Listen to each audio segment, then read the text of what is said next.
মাদারীপুরে police সদস্যদের বৈষম্য বিরোধী আন্দোলনে 11 দফা দাবিতে বিক্ষোভ।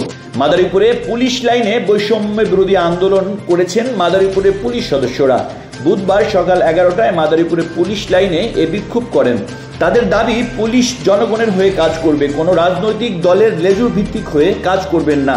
এছাড়া বৈষম্য বিরোধী আন্দোলনকারী সদস্যরা আরও বলেন, পুলিশের মধ্যে ঊর্ধ্বতম কর্মকর্তা যারা দুর্নীতিবাজ, দেশের সম্পদ লুটে হাজার হাজার কোটি টাকার সম্পদ করেছে, সেই সব পুলিশ অফিসারদের বিচারের আওতায় আনার জোর দাবি জানান। পরে বিক্ষোভ শেষে পুলিশ সদস্যরা তাদের 11 দফা লিখিত দাবি তুলে ধরেন গণমাধ্যম কর্মীদের কাছে। ইসলাম বাংলাদেশ পুলিশ বাহিনীর একজন সদস্য, বর্তমানে মাদারীপুর জেলা পুলিশ বাহিনীতে কর্মরত আছি। আপনারা ইতিমধ্যে অবগত আছেন যে সারা বাংলাদেশে আমরা বাংলাদেশ পুলিশ অধস্তন কর্মকর্তা কর্মচারীরা কর্মবিরতিতে আছি।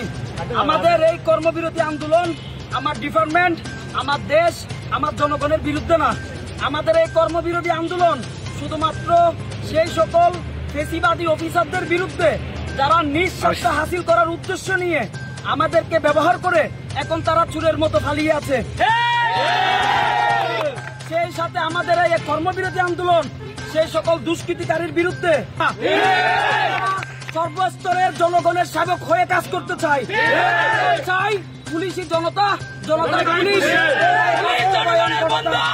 আমরা চাই দেশ সংস্কারের সাথে সাথে আমার পুলিশ বাহিনীর সংস্কার হোক। নির্দলীয় পুলিশিং ব্যবস্থার সাথে সাথে দেশ সংস্কার করেন।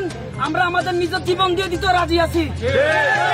কোন ব্যক্তি, কোন দল, কোন পক্ষের হয়ে আর আমরা কাজ করব না। আর কোন পক্ষের হয়ে কাজ করে নিজের জীবন ক্ষয়ক্ষতি মেনে নিতে পারবো না। স্বৈরাচার হিসেবে আছিলাম, আমরা আমাদেরকে স্বৈরাচার শাসন করছে।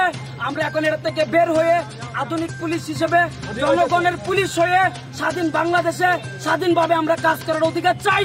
সাধারণ জনগণ নিয়ে আমরা কাজ করার অধিকার চাই।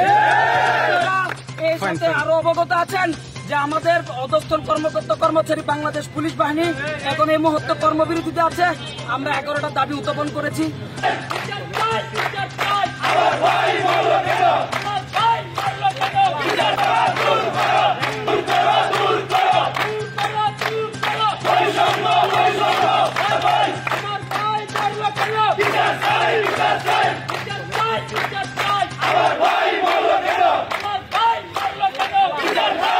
আপনারা দেখছেন এন বাংলার নিউজ।